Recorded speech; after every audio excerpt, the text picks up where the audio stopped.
Hai semuanya, pada konten kali ini kita akan membahas tentang teori feminisme. Jadi apa sih teori feminisme tersebut? Teori feminisme adalah gerakan kaum perempuan dalam memperjuangkan emansipasi atau persamaan hak sepenuhnya tanpa membedakan antara kaum perempuan dengan kaum laki-laki, dengan tidak disertai pembatasan-pembatasan maupun tindak kekerasan atau diskriminasi.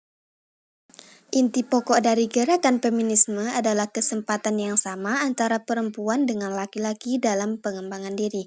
Feminisme secara mendasar meliputi berbagai bidang kehidupan, antara lain pendidikan, ekonomi, sosial, budaya, dan politik. Pemahaman makna serta implikasi feminisme dalam kehidupan perlu pemahaman dengan melihat perkembangan kajian ilmu feminisme. Nah, jadi kita akan menganalisis teori feminisme dalam puisi Dongeng Marsina karya Sapardi Djoko Damono. Dongeng Marsina.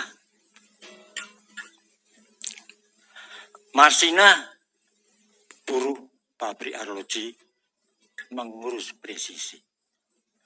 Merakit jarum, skrip, dan produk gigi. Waktu memang tak pernah kompromi. Ia sangat cermat dan hati-hati. Marsina itu arloji sejati. Tak lelah berdetak meminta kefanaan yang abadi. Kami ini tak banyak kehendak, sekedar hidup layak, sebutir nasi. Dalam kutipan teks puisi tersebut tergambar secara jelas bahwa Marsina sebagai tokoh perempuan, kebanyakan perempuan dipandang dari segi psikis memiliki kecermatan dan kegigihan dalam melakukan pekerjaan. Tokoh Marsina di sini digambarkan Sapardi Djoko Damono sebagai sosok perempuan yang hebat, kuat, berjuang demi kebutuhan keluarga. Marsina juga digambarkan sebagai tulang punggung keluarga yang bekerja untuk memenuhi kehidupan sehari-hariannya. Dari hasil analisis tersebut dapat diamati bahwa Marsina selain menjadi ibu rumah tangga, ia menjadi buruh pabrik. Hal ini membuat Marsina sebagai seorang perempuan mempunyai tugas ganda, yaitu mengurusi urusan domestik dan mempunyai peran di publik. Hal ini dapat diartikan bahwa citra perempuan di sini harusnya tidak dipandang sebelah mata dan tidak disepelekan, karena wanita adalah seorang yang memiliki jiwa yang kuat dalam mengatur kehidupan sebagai ibu rumah tangga dan tulang punggung keluarga untuk memenuhi kehidupan sehari-hari. Marsina kita tahu tidak bersenjata. Ia hanya suka merebus kata sampai mendidih lalu meluap kemana-mana.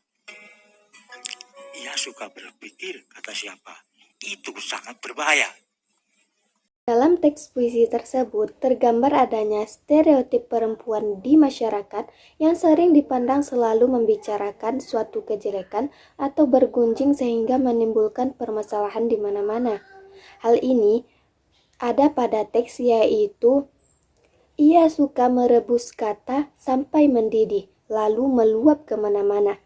Namun Sapardi Djoko Damono menggambarkan Marsina dalam puisinya sebagai sosok perempuan yang cerdas dan pintar dalam berbicara untuk menyuarakan setiap aspirasinya.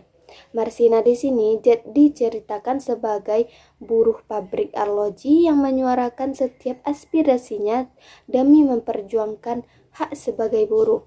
Namun, pada kenyataannya, sikap Marsina tersebut memberikan ketidaknyamanan bagi sebagian orang.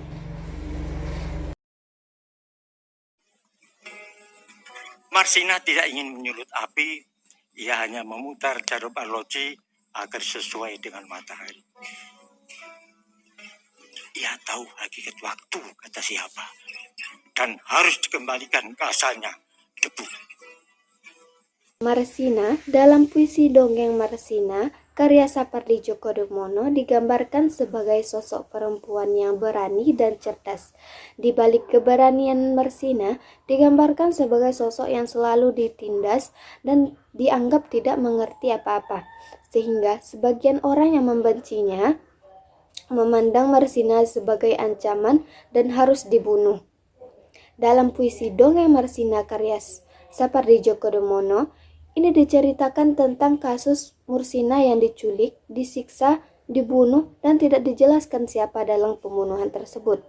Hal ini tampak pada kalimat kata siapa sebagai pembunuhan, siapa sebagai perempuan. Kasus Marsina ini seharusnya diusut tuntas tanpa memandang keadaan ekonomi maupun gender, sehingga perempuan memiliki hak yang sama dengan laki-laki dalam menegakkan keadilan.